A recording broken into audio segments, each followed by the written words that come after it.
Good morning. ನಾವೀಗ ಆ್ಯನಿವರ್ಸರಿಗೆ ರಾತ್ರಿ ಎಲ್ಲ ಸರ್ಕಸ್ ಮಾಡಿ ಈಗೇನೋ ಒಂದು ಪ್ರಿಪೇರ್ ಮಾಡಿದ್ದೀವಿ, ತೋರಿಸ್ತೀವಿ. ಇದು ಒಗ್ಗರಣೆ ಅಂತ, ಇದು ಲೈಕ್ ಜಲ್ಜಿರಾದು, ಇದು ಬೇಲು ಮತ್ತು ಇದೊಂದು ಚಾಕ್ಲೇಟ್ ಐಸ್ ಕ್ರೀಮ್. ಇದನ್ನೆಲ್ಲ ರಾತ್ರಿ ಮಾಡಿ ಇಟ್ಟಿದ್ದೀವಿ.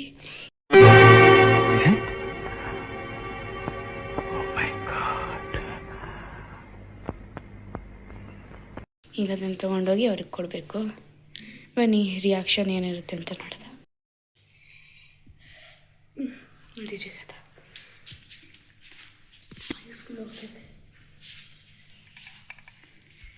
ಎದ್ ಕುತ್ಕರಿ, ಎದ್ ಕುತ್ಕರಿ, ಎದ್ ಕುತ್ಕರಿ, ಎದ್ ಕುತ್ಕರಿ. ಅವಲಕ್ಕಿ, ಉಪ್ಪಿಟ್ಟು, ice cream, ice cream, ice cream ಮಾಡ್ರೆ, ಜ್ಯೂಸು, ನೀವು ಸ್ವಂತ ಏನು ಅರ್ಥವೇ ಆಗ್ತಿಲ್ವೇ ಈ ಕೇಸು? ಒಂದೇ ರಾತ್ರಿ 2 ಗಂಟೆವರೆಗೆ ಇದ್ರಲ್ಲ, ಈ ಕೆಲಸ ಮಾಡ್ರೆ. ಕೇಕು ಮಾಡಿದ್ವಿ, ಅದು ಫ್ಲಾಪ್ ಆಗೋಯ್ತು. ಬಟ್ ಚೆನ್ನಾಗೈತೆ. ಗೊತ್ತಿಲ್ಲ, ಯಾಕೆ ಕೆಳಗೆ ಬೆಲ್ಟ್ ಹಾಕಿ ನೋಡಿ ಗೊತ್ತಾಯ್ತು ನನಗೆ. ಆಹಾ ಸಮ್ಮ ಕರ್ಗೋಗ್ಬಿಟ್ಟೈತೆ. ಅದ್ರಲ್ಲಿ ಬರೀ ಚಾಕ್ಲೇಟೇ ಐತೆ ಅಲ್ಲ ಸಮ್ಮ? ಚಾಕ್ಲೇಟ್ ಎಲ್ಲಿಂದ ಸಿಕ್ತು ನಿಮಗೆ? ಹರ್ಷೀಸು ಉಳಿದಿತ್ತು, ಅದನ್ನ ಹಾಕಿದ್ವಿ. ಚಾಕಿ ಎಲ್ಲ ಹಾಕ್ಬಿಟ್ಟಿದ್ವಿ, ಮನ್ಯಾಗ ಏನೂ ಇರಲಿಲ್ಲ. ನೀವು ತಿನ್ರಿ, ನಮಗೆ ಆಮೇಲೆ ಕೊಡ್ರಿ ಉಳಿದ್ಮೇಲೆ. ಹೋಗು ಓಂ ಬರೀ ಹಚ್ಕೊಳಕ್ಕೆ ನಾವು ಒಂದ ಮದುವೆ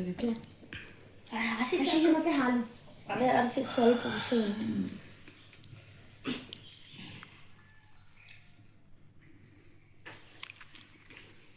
ಲವಣವು ಸರಿ ಇದೆಯೇ? ಏನೋ ಕೆಟ್ಟ ಮಾತಾಡ್ತಾನೆ. ಉಪ್ಪು ಸರಿಯಾಗಿದೆಯೇ ಎಂದೆ.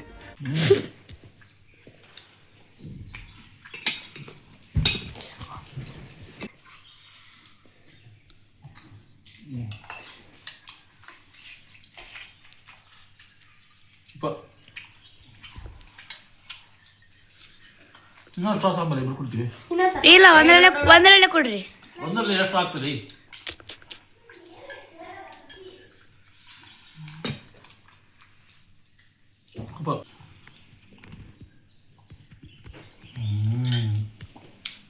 ಸಮುದ್ರ ಬಾರಿ ಆಗೈತೆ. ಎಲ್ಲ ಬರೆದು thank you for your wishes and your efforts.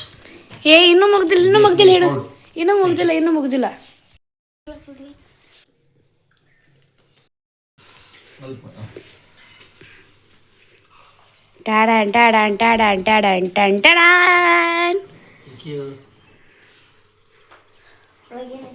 ಕೆಳಗಿಟ್ಟು ನೋಡಿರಿ.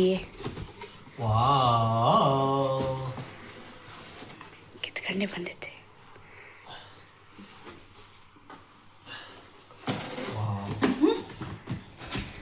ಸೂಪರ್. ನಾವೇನೇನ ರಾತ್ರಿ ಮಾಡಿರೋದು. ಇದನ್ನ ನಾನು ನಿನ್ನೆ ಮಾಡ್ತಿರೋದು, ಬರಬೇಡಿ ಅಂತಂದು. ಇದೆಲ್ಲ ಹೆಂಗ್ ಮಾಡಿದ್ರಿ? ಕಷ್ಟಪಟ್ಟು ಮಾಡಿದ್ವಿ.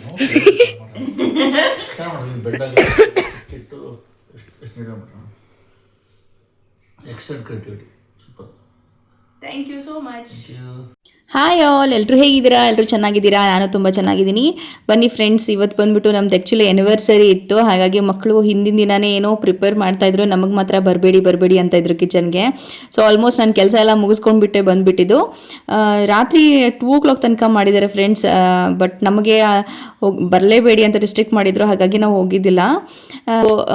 ಏನಂದರೆ ಅವ್ರಿಗೆ ಏನಾಗುತ್ತೆ, ಅವನ ಕೈಲಿ ಏನು ಸರಿ ಹೋಗುತ್ತೆ ಅನ್ನೋದನ್ನ ಟ್ರೈ ಮಾಡಿ ಆದಷ್ಟು ನಮ್ಮ ತಂದೆ ತಾಯಿಗೆ ಸ್ಯಾಟಿಸ್ಫೈ ಮಾಡೋಣ, ಖುಷಿ ಪಡಿಸೋಣ ಅನ್ನೋದೊಂದು ಅವ್ರ ಥಾಟ್ ಇದೆಯಲ್ಲ ಫ್ರೆಂಡ್ಸ್, ಅದೇ ಮೆಚ್ಚಬೇಕಾಗಿರೋದು.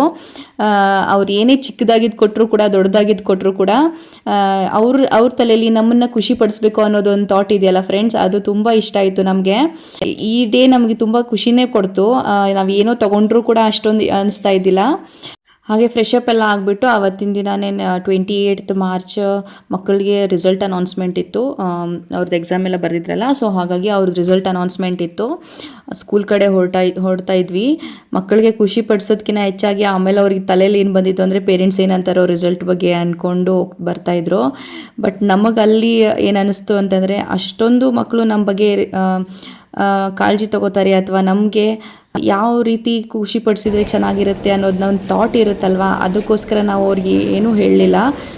ಹೇಳಿರೋದು ಒಂದೇನೇ, ಇನ್ನೂ ಚೆನ್ನಾಗಿ ಮಾಡಿ ಮಕ್ಕಳ ಅಂತಲೇ ಹೇಳ್ಕೊಂಡು ಬಂದಿದ್ದು. ಚೆನ್ನಾಗಿ ಮಾಡಿದ್ದು ಫ್ರೆಂಡ್ಸ್. ನಮಗೆ ಜೂನ್ ಮುಗಿದ ಮೇಲೆ ನಾವು ಅಡ್ಮಿಷನ್ ಮಾಡಿಸಿದ್ದು ಟ್ರಾನ್ಸ್ಫರ್ ಆಗಿರೋದಕ್ಕೆ. ಹಾಗಾಗಿ ಮಕ್ಕಳು ಪಿಕಪ್ ಆಗಿದ್ರು. ಅಲ್ಲಿ ಬೇರೆ ಕಡೆ ಇರುವಂಥದ್ದು ಅವ್ರ ಮುಂಚೆ ಓದ್ತಿರೋ ಸ್ಕೂಲ್ದು ಟೀಚರ್ಸ್ ಆಗಲಿ, ಅಲ್ಲಿ ಸಿಲೆಬಸ್ ಆಗಲಿ, ಮತ್ತು ಇಲ್ಲಿ ಚೇಂಜ್ ಆಗಿರೋದಕ್ಕೆ ತುಂಬ ಬೇಗ ಹೊಂದ್ಕೊಂಡ್ರು. ಹಾಗೆ ಪಿಕಪ್ ಕೂಡ ಆದರು. ಸೊ ಅದಕ್ಕೆ ನಮಗೂ ಕೂಡ ಇಷ್ಟ ಆಯಿತು. ನನ್ನ ಮಗ ಅಂತೂ ಆಲ್ಮೋಸ್ಟ್ ಚೆನ್ನಾಗೇ ಬರೆದಿದ್ದ. ಹಿಂದಿ ಸ್ವಲ್ಪ ಅವನಿಗೆ ಕಮ್ಮಿ ಬಂದಿದ್ದು ಮಾರ್ಕ್ಸು, ಮಿಕ್ಕಿದೆಲ್ಲ ಚೆನ್ನಾಗಿ ಮಾಡಿದ್ದಾನೆ. ಹಿಂದಿ ಏನಕ್ಕೆ ಮಾರ್ಕ್ಸ್ ಕಮ್ಮಿ ಬಂತು ಅಂದರೆ ಅವ್ರದ್ದು ಕರ್ನಾಟಕದ ಸ್ಟೇಟ್ ಏನು ಹಿಂದಿ ಟೆಕ್ಸ್ಟ್ ಬುಕ್ ಇದೆ ಅದಿಲ್ಲ, ಬೇರೆ ವರ್ಷನೇ ಇದೆ, ತುಂಬ ಅಡ್ವಾನ್ಸ್ಡ್ ಆಗಿದೆ. ಸೊ ಹಾಗಾಗಿ ಅವ್ನಿಗೆ ಸ್ವಲ್ಪ ಟಫ್ ಅನಿಸ್ತು, ನನಗೆ ಸ್ವಲ್ಪ ಟಫ್ ಅನಿಸ್ತಾ ಇತ್ತು. ಸೊ ಹಾಗಾಗಿ ಅವನು ಅದರಲ್ಲಿ ಸ್ವಲ್ಪ ಕಮ್ಮಿ ಮಾರ್ಕ್ಸ್ ತೆಗೆದಿದ್ದ. ಖುಷಿ ಅಂತ ಹೇಳೋದೇ ಇಲ್ಲ, ಚೆನ್ನಾಗಿ ಬರೆದಿದ್ದಾಳೆ ಪೇಪರ್ ಮಾತ್ರ. ಎಲ್ಲ ನೋಡ್ತಾ ಬಂದಿದ್ವಿ. ಹಾಗೆ ಈ ಮಿಸ್ಟೇಕ್ಸ್ ಮಾಡಬಾರ್ದು, ಅದು ಮಾಡಬಾರ್ದು, ಇದು ಮಾಡಬಾರ್ದು ಅಂತ ಅವ್ರ ಪಪ್ಪ ಎಲ್ಲ ನೀಟಾಗಿ ಕೂಡಿಸ್ಕೊಂಡು ಹೇಳ್ತಾ ಇದ್ರು. ಚೆನ್ನಾಗಿ ಬಂದಿತ್ತು ಫ್ರೆಂಡ್ಸ್. ಇವತ್ತಿನ ಡೇ ಚೆನ್ನಾಗೇ ಹೋಯಿತು ನಮಗೆ. ಮಕ್ಕಳು ಬೆಳಗ್ಗೆ ಖುಷಿ ಪಡಿಸಿರೋದಾಗಲಿ, ಆಮೇಲೆ ಅವ್ರ ರಿಸಲ್ಟ್ಸ್ ನೋಡೋದಾಗಲಿ, ಆಲ್ಮೋಸ್ಟ್ ಎಲ್ಲ ಎ ಗ್ರೇಡೇ ಬಂದಿತ್ತು. ಪರ್ಸೆಂಟೇಜ್ ಎಲ್ಲ ಇವಾಗ ಏನು ಹೇಳಲಿಲ್ಲ ಫ್ರೆಂಡ್ಸ್. ಇಲ್ಲೇನಾರು ಮಾರ್ಕ್ಸ್ ಹೆಚ್ಚು ಕಮ್ಮಿ ಆದರೆ ಅದನ್ನು ರಿಕವರ್ ಮಾಡಿಬಿಟ್ಟು ನಂತರ ಮಾರ್ಕ್ಸ್ಗಳು ಕೊಡ್ತಾರೆ ಅಂದ್ಬಿಟ್ಟು ಓನ್ಲಿ ಗ್ರೇಡ್ಸ್ ಅಷ್ಟೇ ಹೇಳಿಬಿಟ್ಟು ಕಳಿಸಿದ್ದು, ಆಮೇಲೆ ಕೊಡ್ತಾರಂತೆ. ಸೊ ಹಾಗೆ ಬಂದ್ವಿ. ಹಾಗೆ ಮನೆಯಲ್ಲಿ ಗ್ರಾಸರೀಸ್ ಎಲ್ಲ ಖಾಲಿ ಆಗಿತ್ತು. ಸೊ 2 months ಆಗಿತ್ತು ಆಲ್ರೆಡಿ ನಾವು ತೊಗೊಂಡೇ ಬಂದಿದ್ದಿಲ್ಲ. ಸೊ ಹಾಗಾಗಿ ಡಿಮಾರ್ಟಿಗೆ ಅಂತ ಹೋಗಿದ್ದು. ಮಂತ್ಲಿ ಒನ್ಸ್ ನಾವು ಗ್ರಾಸರೀಸ್ ಪರ್ಚೇಸ್ ಮಾಡೋಕ್ಕೆ ಹೋಗ್ತೀವಿ. ಹಾಗೆ ಒಂದೇ ವರ್ಕ್ ಅಂತ ಹೋಗಲ್ಲ, ಒಂದು ಆಲ್ಮೋಸ್ಟ್ 2-3 ವರ್ಕ್ಸ್ ಏನಾರಿದ್ರೆ ಮುಗಿಸ್ಕೊಂಡೇ ಬರ್ತೀವಿ. ಸಿಟಿಗೆ ಹೋಗ್ಬಿಟ್ರೆ ಪದೇ ಹೋಗೋಕ್ಕಾಗಲ್ಲ ಅಂದ್ಬಿಟ್ಟು. ನಮ್ಮ ಆ್ಯನಿವರ್ಸರಿ ಡೇ ತುಂಬ ಚೆನ್ನಾಗಿ ಕಳೆದ್ವಿ, ಯಾಕಂದರೆ ಮಕ್ಕಳು ತುಂಬ ಚೆನ್ನಾಗಿ ಖುಷಿ ಪಡಿಸಿದ್ರು ನಮಗೆ. ಈ ವ್ಲಾಗ್ನ ಇಲ್ಲಿಗೆ ಮುಗಿಸ್ತಾ ಇದ್ದೀನಿ ಫ್ರೆಂಡ್ಸ್. ಡಿಮಾರ್ಟಲ್ಲಿ ಏನೇನು ತೊಗೊಂಡಿದ್ದೀನಿ ಅಂತ ಇನ್ನೊಂದು ವ್ಲಾಗಲ್ಲಿ ಹಾಕ್ತೀನಿ, ನೋಡ್ತಾ ಇರಿ ನನ್ನ ಚಾನಲ್ನ. ಇಷ್ಟ ಆದರೆ ಲೈಕ್ ಮಾಡಿ. ಹಾಗೆ ಯಾರ್ಯಾರು ಸಬ್ಸ್ಕ್ರೈಬ್ ಮಾಡ್ಕೊಂಡಿಲ್ಲ ಪ್ಲೀಸ್ ಸಬ್ಸ್ಕ್ರೈಬ್ ಮಾಡ್ಕೊಂಡು ನನ್ನ ಚಾನಲ್ನ ನೋಡಿ. ಎಲ್ಲರೂ ಚೆನ್ನಾಗಿರಿ ಅಂತ ಹೇಳ್ತಾ ಈ ವ್ಲಾಗ್ನ ಎಂಡ್ ಮಾಡ್ತಿದ್ದೀನಿ ಫ್ರೆಂಡ್ಸ್. ಸಿಗ್ತೀನಿ ನೆಕ್ಸ್ಟ್ ವ್ಲಾಗಲ್ಲಿ. ಅಂಟಿಲ್ ದೆನ್ ಬಾಯ್.